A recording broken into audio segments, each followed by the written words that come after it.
Hello learners, I am Pooja Gupta and I have cleared my UGC NET examination recently with 164 marks। तो इस video के माध्यम से मैं कुछ गुड अप्रोच जो है आप लोगों के साथ शेयर करना चाह रही हूँ, जो आपको एग्ज़ाम को क्रैक करने के लिए हेल्पफुल हो सकता है। तो सबसे पहले मैं ये बात कहना चाहूँगी कि एग्ज़ाम की जब हम लोग प्रिपरेशन स्टार्ट करते हैं तो हमारा माइंड इस चीज़ के लिए ज़रूर सेट होना चाहिए कि एग्ज़ाम की प्रिपरेशन के लिए एटलीस्ट 6 मंथ या फिर 1 ईयर हमको ज़रूर लगाने हैं। क्यों? क्योंकि जैसे ही हमारा माइंड किसी चीज़ के लिए सेट होता है तो हम लोग बहुत अच्छे से पेशेंस के साथ और एक स्टेप बाय स्टेप प्रोसीजर को फॉलो करते हुए हम लोग स्टडी कर सकते हैं, प्रिपरेशन कर सकते हैं और कब हमारा एग्ज़ाम क्लियर हो जाता है हमको पता नहीं चलता।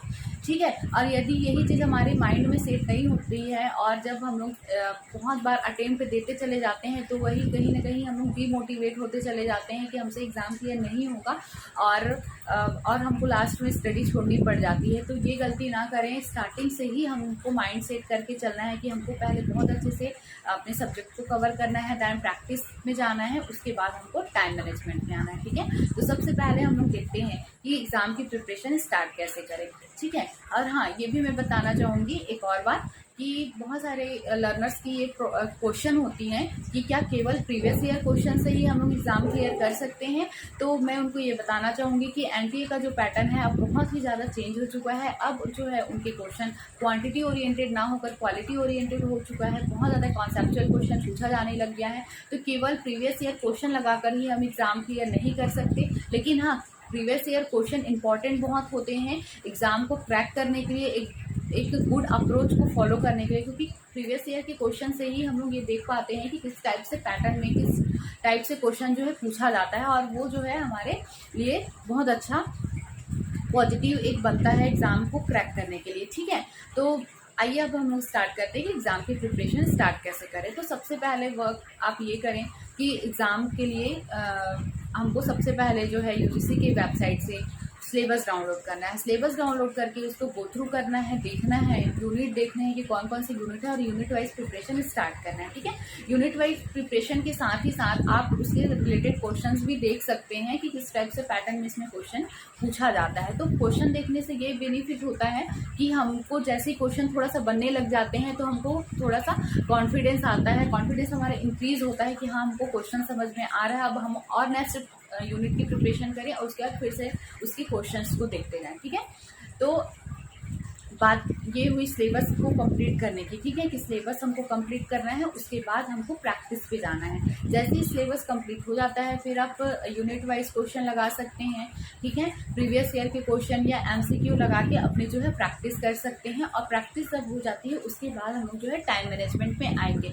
क्योंकि मेरा मानना ये है कि जब स्टार्टिंग से हम लोग टाइम मैनेजमेंट की ओर ज़्यादा ध्यान देंगे तो हमारी कहीं ना कहीं एक्यूरेसी कम हो जाती है, और एग्ज़ाम को क्रैक करने के लिए एक्यूरेसी प्लस टाइम मैनेजमेंट दोनों ही बहुत ज़्यादा इंपॉर्टेंट होता है। कि केवल हमने जैसे टाइम मैनेजमेंट ही कर लिया और हमने जो क्वेश्चन अटेम्प्ट किया है उस पर एक्यूरेसी नहीं है तो भी आप एग्ज़ाम क्लियर नहीं कर पाएंगे। ठीक है, अब बात करते हैं पेपर 1 की कि पेपर 1 की प्रिपरेशन कैसे किया जाए। तो पेपर 1 के भी वही अप्रोच होते हैं कि सिलेबस सबसे पहले तो हमको कंप्लीट करने हैं, हैंड रिटन नोट्स बनाने हैं, पेपर 1 के भी पेपर 2 के भी। ठीक है, और जैसे ही हम स्टडी करते जाते हैं तो हमको ये चीज़ें समझ में आती है कि हमको कैसे लास्ट मिनट रिवीजन के भी सेक्शन जो है एक कॉपी में अलग से बनाया जाए, ये भी चीज़ हमको समझ में आती है। तो लास्ट मिनट रिवीजन जो है बहुत ज़्यादा इंपॉर्टेंट होता है एग्ज़ाम के पहले रिवीजन करने के लिए। ठीक है, तो पेपर 2 एंड पेपर 1 दोनों के ही हमको लास्ट मिनट रिवीजन बनाने हैं और उसमें हाईलाइट करके चलना है। ऐसे ही मैंने भी किया था, केवल लास्ट मिनट रिवीजन सेक्शन को ही हमको लास्ट में देखते जाना है, केवल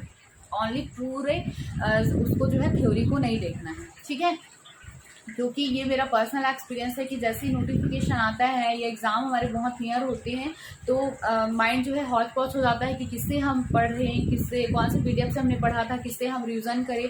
तो ये सारी दिक्कतें जो है बहुत ज़्यादा नेगेटिव इम्पैक्ट डालती है हमारे एग्ज़ाम के लिए। तो ये जो है ऐसा नहीं होना चाहिए। ठीक है, अब जो है पेपर 1 की बात कर रहे थे हम लोग, तो पेपर 1 में जो है सिलेबस कंप्लीट करके उसके ज़्यादा से ज़्यादा प्रैक्टिस किया जाए। ठीक है, ज़्यादा से ज़्यादा प्रैक्टिस पे ध्यान देना है।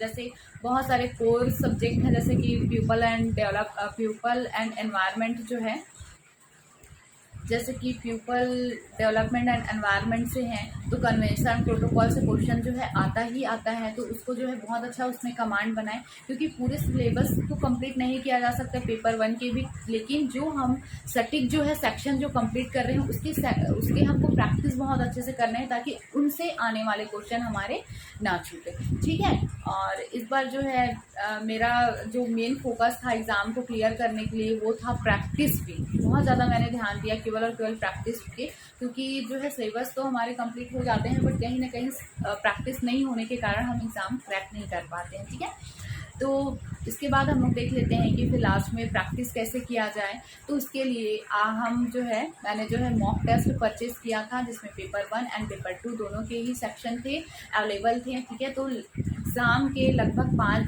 दिन पहले से हमको पेपर 1 एंड पेपर 2 दोनों के एक साथ 3 आवर्स में जो है मॉक टेस्ट देना चाहिए, क्योंकि जब हम लोग मॉक टेस्ट देते हैं तो हमको उसके फ़ायदे नज़र नहीं आते हैं, लेकिन जैसे हमारे एग्ज़ाम क्रैक हो जाते हैं तो हमको पता चलता है कि हाँ, जो हमने प्रैक्टिस किया था वो हमारे लिए कितना ज़्यादा यूज़फुल रहा एग्ज़ाम के लिए। ठीक है, और मेरे साथ जो प्रॉब्लम थी वो हर बार ये होती थी टाइम मैनेजमेंट से रिलेटेड। टाइम मैनेजमेंट मेरा नहीं हो पाता था, बहुत कुछ भी सेक्शन या तो पेपर 1 के या पेपर 2 के मेरे सेक्शन रह जाते थे, मैं उसको देख भी नहीं पाती थी। बट इस बार जब मैं एग्ज़ाम के लिए गई थी तो मैंने एक चीज़ दिमाग में ज़रूर सेट करके गई थी कि मेरा एग्ज़ाम क्लियर हो या ना हो, बट मुझे टाइम मैनेजमेंट बहुत अच्छे से करना है, पूरा सेक्शन मुझे गो थ्रू करना है बहुत अच्छे से, और उस क्वेश्चन पे मुझे नहीं रुकना है जो क्वेश्चन मेरे से नहीं बन रहे हैं। ठीक है, तो इस बार मैंने उसी अप्रोच को फॉलो किया। जो कुछ सेक्शन मुझे लग रहा था कि ये मतलब ये जो है मैं इसमें कॉन्फिडेंट नहीं हूँ, तो वो सेक्शन को मैंने सॉल्व किया, बनाया, बट उतना ज़्यादा टाइम मैंने उसमें स्पेंड नहीं किया, केवल उसमें मार्क एंड रिव्यू करके मैं आगे बढ़ती चली गई। तो इस बार मैंने पूरा सेक्शन बहुत अच्छे से कंप्लीट किया और रिज़ल्ट जो है मेरा आया कि मेरा रिज़ल्ट जो है पॉजिटिव रहा। ठीक है, तो इस अप्रोच को भी ज़रूर फॉलो किया जाए कि किसी भी क्वेश्चन में, पर्टिकुलर क्वेश्चन में हमको रुकना नहीं है। उस पर जो है कुछ क्वेश्चन क्योंकि ऐसे होते हैं कि 1 लाइनर होते हैं जो आगे हो और वो आपके छूट जाते हैं, तो उसको जो है मार्क एंड रिव्यू करके हमको आगे बढ़ते जाना है। ठीक है, तो लास्ट में मैं यही बोलना चाहूँगी कि सभी स्टूडेंट्स को all the best for your examination, और एक गुड अप्रोच के साथ आप प्रिपरेशन करेंगे तो कब आपको सक्सेस मिल जाएगी पता नहीं चलता। और ये भी बात है कि किसी भी सक्सेस के लिए शॉर्टकट तो नहीं होता है, तो शॉर्टकट और जब हम लोग यूज़ करते हैं तो हम सक्सेस नहीं हो पाते हैं। तो बेटर इज़ दैट कि हमको एक गुड अप्रोच के साथ स्टार्टिंग से और टाइम लेकर प्रॉपर एक चलना है और एग्ज़ाम को क्लियर करना है। ठीक है, क्योंकि इसके बाद हमको टीचिंग भी करना है, तो ताकि टीचिंग में हमको कोई आगे दिक्कत ना हो। ठीक है, और मैं अपने सारे फ्रेंड्स को इवन और रश्मि मैम को बहुत ज़्यादा थैंक यू बोलना चाहूँगी कि उन्होंने बहुत ज़्यादा मोटिवेट किया, मेरे फ्रेंड्स ने भी मुझे बहुत मोटिवेट किया एग्ज़ाम के लिए। तो thank you so much to all.